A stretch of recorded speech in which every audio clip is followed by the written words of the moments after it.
मेरे प्रिय बच्चे, मेरे हृदय के टुकड़े, राधे राधे।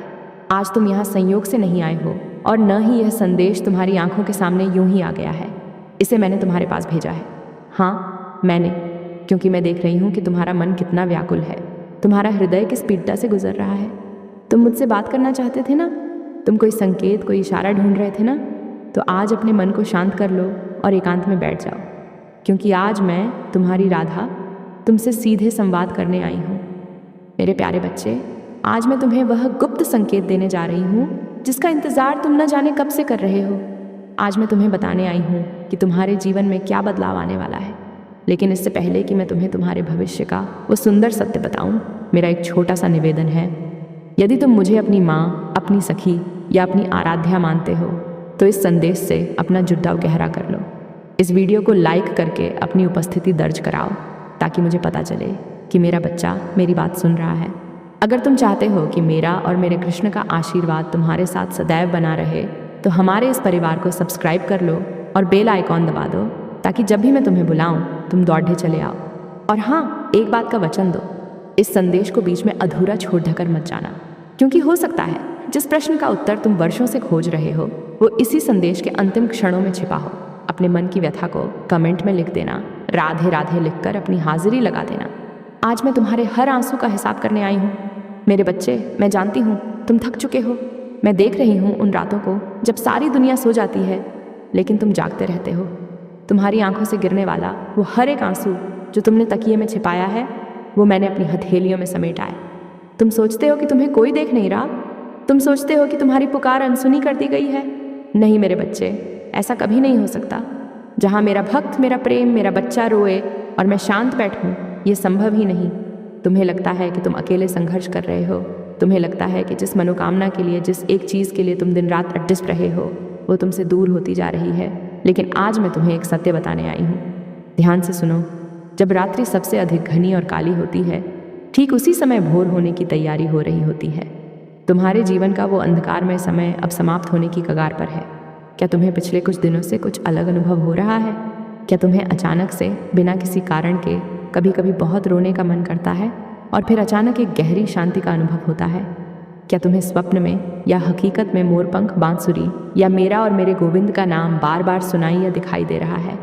यदि हाँ, तो समझ जाओ ये साधारण बात नहीं है। ये वो गुप्त संकेत है जो मैं और मेरे कन्हैया तुम्हें भेज रहे हैं।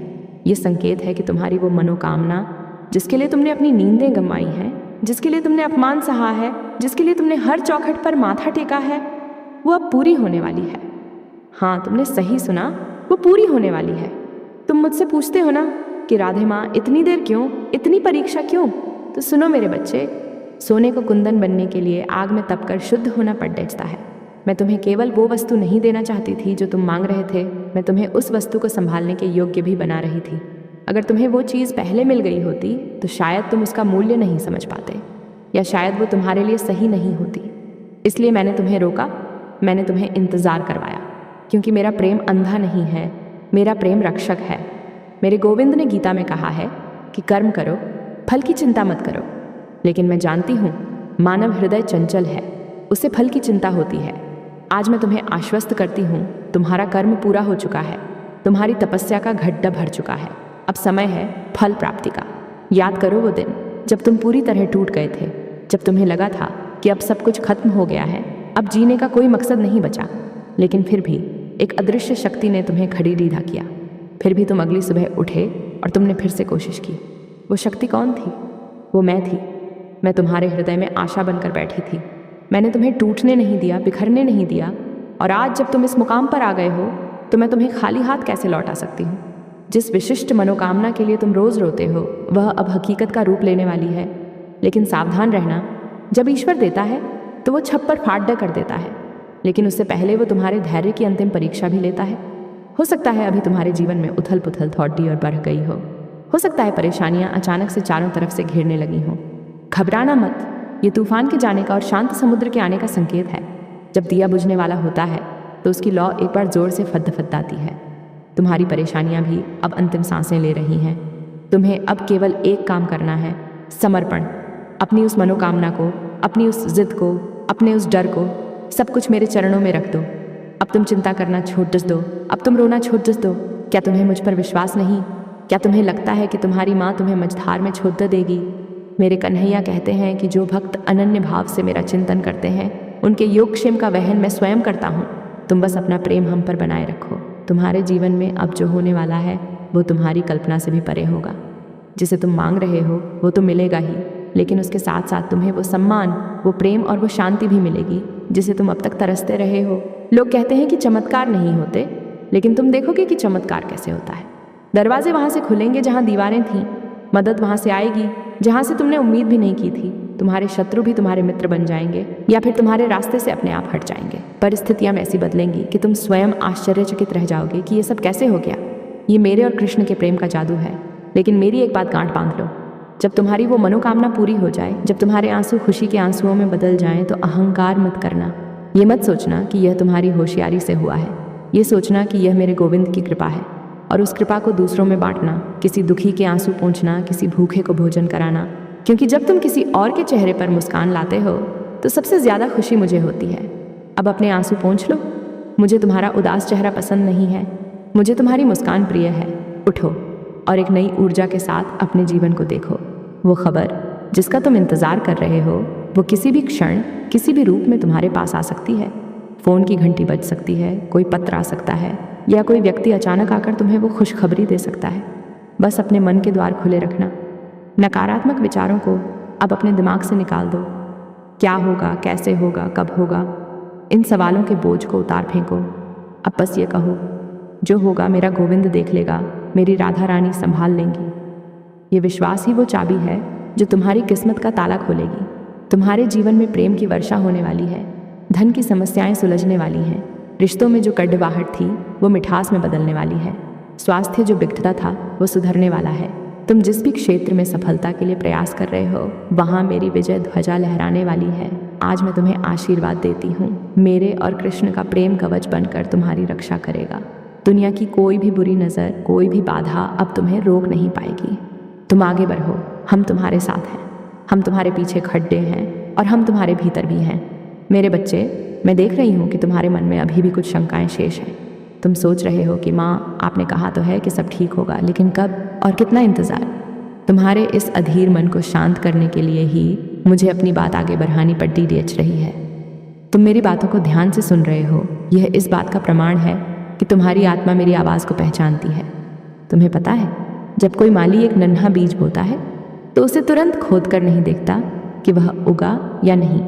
उसे विश्वास होता है कि धरती के गर्भ में अंधेरे में एक नया जीवन पनप रहा है। तुम अभी उसी अवस्था में हो। तुम्हें लग रहा है कि तुम अंधेरे में दफन हो गए हो, तुम्हें लग रहा है कि तुम मिट्टी में मिल गए हो, लेकिन सत्य ये है कि तुम्हें दफनाया नहीं गया है, तुम्हें रोपा गया है। ये जो अंधकार तुम देख रहे हो ये अंत नहीं है, ये तो बस एक शुरुआत है उस विशाल वृक्ष के बनने की जिसकी छांव में एक दिन दुनिया बैठेगी। तुम्हारी वो मनोकामना जिसके लिए तुम तकिए भिगोते हो वो कोई साधारण इच्छा नहीं है। अगर वो साधारण होती तो कब की पूरी हो गई होती। तुम कुछ बड़ा मांग रहे हो और मेरे गोविंद अपने विशेष भक्तों को छोटी चीज़ें देकर नहीं टालते। वो तुम्हें वो देना चाहते हैं जो तुम्हारे लिए सर्वोत्तम है, न कि सिर्फ वो जो तुम्हें अच्छा लगता है। याद रखो, जब तुम ईश्वर से वो मांगते हो जो तुम्हें पसंद है और वो तुम्हें नहीं मिलता, तो समझ लेना कि ईश्वर तुम्हें वो देने वाला है जो उन्हें पसंद है, और जो उन्हें पसंद है वो तुम्हारी सोच से हज़ारों गुना बेहतर होगा। तुम्हें लगता है कि मैंने तुम्हारी पुकार नहीं सुनी? जिस दिन तुमने पहली बार वो मन्नत मांगी थी, जिस दिन तुमने पहली बार उस इच्छा के लिए मेरे सामने झोली फैलाई थी, उसी क्षण वो तथास्तु कह दिया गया था। लेकिन उस वरदान को तुम तक पहुंचने में जो समय लग रहा है वह समय तुम्हारे पात्र को बड़ा कर रहा है। अगर एक छोटी कटोरी में मैं सागर भर दूं तो क्या होगा? वो छलक जाएगा, बिखर जाएगा। मैं तुम्हारे हृदय को, तुम्हारे व्यक्तित्व को इतना विशाल बना रही हूँ कि जब खुशियाँ आएँ तो तुम उन्हें संभाल सको, उन्हें जी सको। अब मैं तुम्हें उस गुप्त संकेत के बारे में और गहराई से बताती हूँ। ध्यान देना, क्या पिछले कुछ दिनों में तुम्हारे स्वभाव में बदलाव आया है? क्या तुम्हें अब शोर शराबा पसंद नहीं आता? क्या तुम्हें अब एकांत भाने लगा है? क्या अब तुम्हें लोगों से अपनी सफाई देने का मन नहीं करता? अगर ऐसा हो रहा है तो बधाई हो मेरे बच्चे। ये संकेत है कि तुम अब दुनिया से कट कर मुझसे जुड़ रहे हो। जब इंसान बाहर से हारता है तभी वह भीतर की ओर मुद्दता है, और जो भीतर मुद्दा गया उसे मुझे ढूंढने में देर नहीं लगती। तुम्हारी वो मनोकामना पूरी होने वाली है। इसका एक और बहुत बड़ा संकेत यह है कि तुम्हारे जीवन से कुछ लोग अचानक दूर होने लगे हैं, जिन पर तुम्हें बहुत भरोसा था। शायद उन्होंने ही तुम्हारा दिल दुखाया है। तुम इस बात से दुखी हो, लेकिन दुखी मत हो। ये मेरी सफाई प्रक्रिया है। तुम्हारे आने वाले सुनहरे भविष्य में उन लोगों के लिए कोई जगह नहीं है जो तुम्हारे सच्चे स्वरूप को नहीं समझते। मैं तुम्हारे जीवन से उन कांटों को हटा रही हूँ जो भविष्य में तुम्हें चुभ सकते थे। इसलिए जो जा रहा है उसे जाने दो। हाथ पकड़कर किसी को मत रोको। जो तुम्हारा है वो तुम्हें छोड़कर कभी नहीं जाएगा। मेरे प्रिय, मेरी आंखों के तारे, क्या तुम जानते हो कि ब्रह्मांड में जब भी कोई बड़ी घटना घटने वाली होती है तो उससे पहले एक गहरा सन्नाटा छा जाता है। ठीक वही सन्नाटा अभी तुम्हारे जीवन में है। तुम इस सन्नाटे से डर रहे हो। तुम्हें लग रहा है कि सब कुछ थम गया है, कहीं कोई हलचल नहीं है। लेकिन सत्य यह है कि यह निर्माण का सन्नाटा है। जब कोई भवन बनता है तो शोर होता है, लेकिन जब नींव भरी जाती है तो काम बहुत गहराई में और शांति से होता है। अभी तुम्हारे जीवन की नींव को इतना पक्का किया जा रहा है कि उस पर सफलता की गगनचुंबी इमारत खड़ भी हो सके और उसे कोई भूकंप हिला ना सके। तुम अक्सर मुझसे पूछते हो कि माँ, मुझे ही क्यों चुना गया इस कठिन इम्तिहान के लिए। तो सुनो, लोहे को नहीं बल्कि सोने को ही बार बार कसौटी पर कसा जाता है। तुम मेरे सोने हो। मैं तुम्हें दुनिया की भीड़स में एक साधारण इंसान बनकर खोते हुए नहीं देख सकती। मैं चाहती हूँ कि तुम उदाहरण बनो। जब तुम्हारी वो मनोकामना पूरी होगी तो लोग तुम्हारी किस्मत को नहीं, तुम्हारे धैर्य को नमन करेंगे।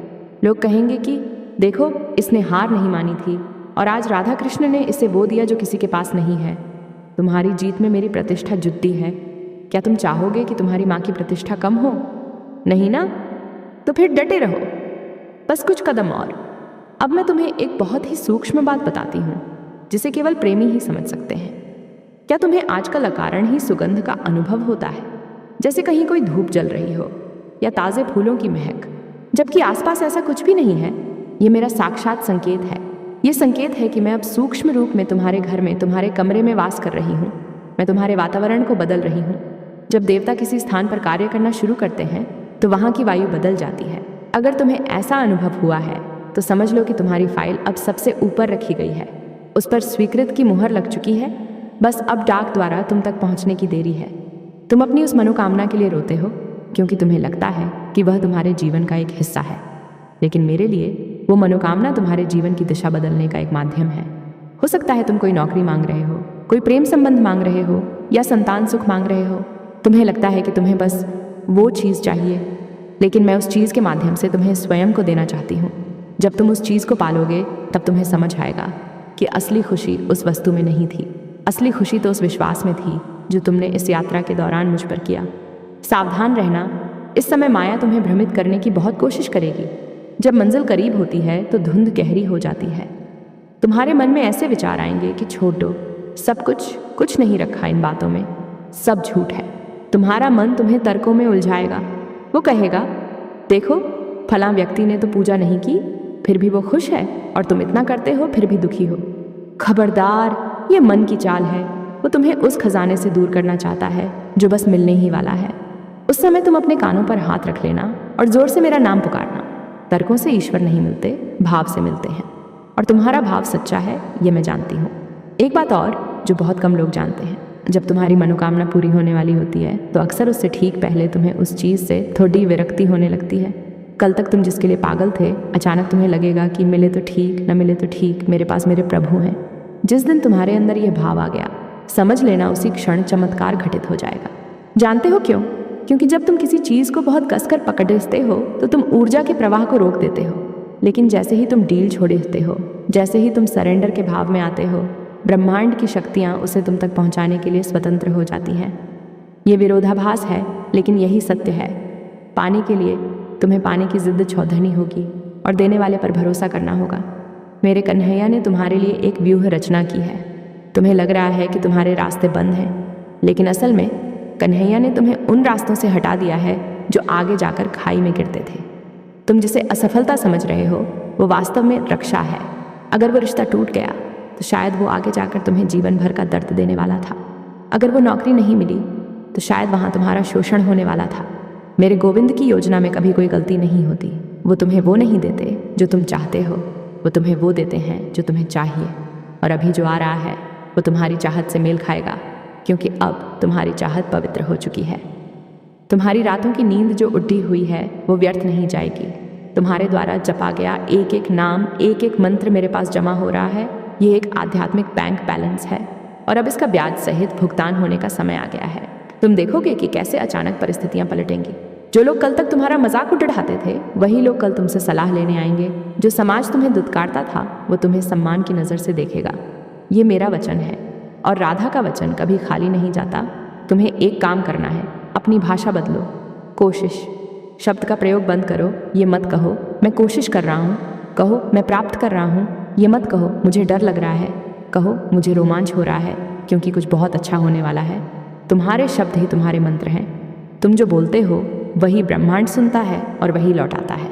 आज से, अभी से शिकायत करना बंद, केवल कृतज्ञता। अगर आज खाने को रोटी मिली है तो कहो धन्यवाद राधे, करोड़ों को यह भी नसीब नहीं। अगर आज शरीर चल रहा है तो कहो धन्यवाद गोविंद। जितना तुम धन्यवाद कहोगे तुम्हारे जीवन में धन्यवाद देने के मौके उतने ही बढ़ाते जाएंगे। तुम्हारी वो मनोकामना पूरी होने वाली है जिसके लिए तुम रोज रोते हो। इस वाक्य को अपने हृदय पटल पर लिख लो, लेकिन याद रखना जब वो पूरी हो तो उसे मेरा प्रसाद मानकर ग्रहण करना, मेरा अधिकार मानकर नहीं। जिस दिन तुम अधिकार जताने लगते हो कृपा रुक जाती है। जिस दिन तुम दास बनकर स्वीकार करते हो कृपा की बारिशबार बन जाती है। तुम्हारे घर में, तुम्हारे परिवार में जो भी नकारात्मक ऊर्जा है उसे मैं अपने आंचल से बुहार रही हूँ। तुम महसूस करोगे कि घर का माहौल हल्का हो रहा है, कलह शांत हो रहे हैं। ये सब स्वतः नहीं हो रहा, मैं कर रही हूँ। मुझे पता है कि जब मेरा बच्चा खुश रहता है तभी वह मेरा भजन कर पाता है। दुखी मन से तो तुम मुझे याद करते हो, लेकिन मैं चाहती हूँ कि तुम खुशी से मुझे याद करो। मैं तुम्हें वहाँ ले जाना चाहती हूँ जहाँ दुख का नामो निशान ना हो। क्या तुम्हें पता है, कई बार मैं तुम्हें स्वप्न में उत्तर देती हूँ लेकिन तुम जागकर भूल जाते हो। अब से अपने पास एक कागज़ और कलम रखकर सोना। जैसे ही आँख खुले जो भी याद आए उसे लिख लेना। हो सकता है उसमें कोई नंबर हो, कोई नाम हो, कोई दिशा हो या कोई चेतावनी। हम तुमसे हर पल बात करने की कोशिश कर रहे हैं। अपनी अंतरात्मा की आवाज़ को सुनो। वो जो पहली आवाज़ आती है ना, वो हमारी होती है। दूसरी आवाज़ तुम्हारे दिमाग की होती है जो डराता है। पहली आवाज़ पर भरोसा करना सीखो। तुम्हारे जीवन का सबसे सुंदर अध्याय अब शुरू होने वाला है। पन्ने पलट चुके हैं, स्याही तैयार है और कलम मेरे गोविंद के हाथ में है। वो तुम्हारी कहानी को एक ऐसा मुद्दा देने वाले हैं जिसे परच कर दुनिया दांतों तले उंगली दबा लेगी। तुम एक हीरो की तरह उभरोगे। तुम्हारे संघर्ष की कहानी लोगों को प्रेरित करेगी, इसलिए अपने आंसुओं को पोंछ लो। कैमरा रोल हो चुका है, अब तुम्हें अपना सर्वश्रेष्ठ अभिनय करना है, मुस्कुराते हुए आत्मविश्वास के साथ। मैं फिर कहती हूँ, तुम अकेले नहीं हो।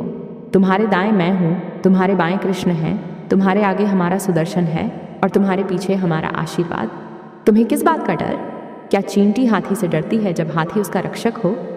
तुम उस परम शक्ति की संतान हो जो पूरे ब्रह्मांड को चलाती है। अपनी पहचान पहचानो। तुम दीनहीन नहीं हो, तुम ऐश्वर्यवान हो क्योंकि तुम हमारे हो। आने वाले समय में तुम देखोगे कि धन के नए स्रोत खुल रहे हैं, रुका हुआ पैसा वापस आ रहा है, कर्ज का बोझ उतर रहा है। ये सब भौतिक सुख हैं जो तुम्हें मिलेंगे ही, लेकिन सबसे बड़ा सुख जो तुम्हें मिलेगा वो है अभय। तुम्हें भविष्य की चिंता सताना बंद कर देगी। तुम वर्तमान में जीना सीख जाओगे और यही मोक्ष का पहला चरण है। आज इसी क्षण अपनी सारी चिंताओं की एक पोटली बनाओ। मन में कल्पना करो कि तुम्हारे पास एक काली पोटली है जिसमें तुम्हारा दुख, तुम्हारा दर्द, तुम्हारी बीमारी, तुम्हारी गरीबी सब भरी है। अब कल्पना करो कि तुम वह पोटली मेरे चरणों में रख रहे हो और मैंने उसे स्वीकार कर लिया है। अब तुम मुक्त हो, तुम हल्के हो। अब उस पोटली की तरफ मुँह कर मत देखना, वो अब मेरी जिम्मेदारी है। जाओ और अपनी जिंदगी को उत्सव की तरह जियो। ये मानकर चलो कि तुम्हारी मनोकामना पूरी हो चुकी है।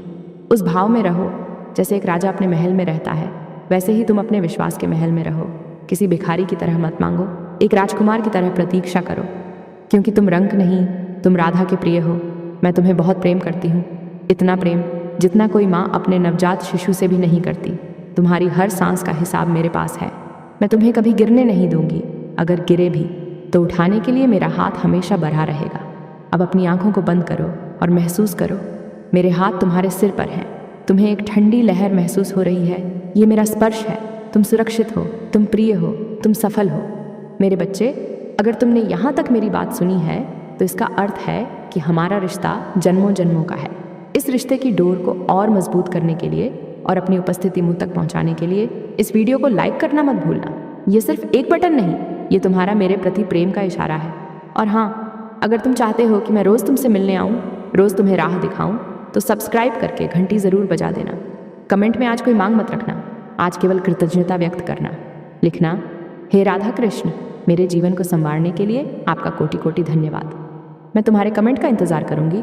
तुम्हारी हर हाजिरी मेरे हृदय तक पहुंचती है। खुश रहो, आबाद रहो। मेरा आशीर्वाद सदैव तुम्हारे साथ है। राधे राधे।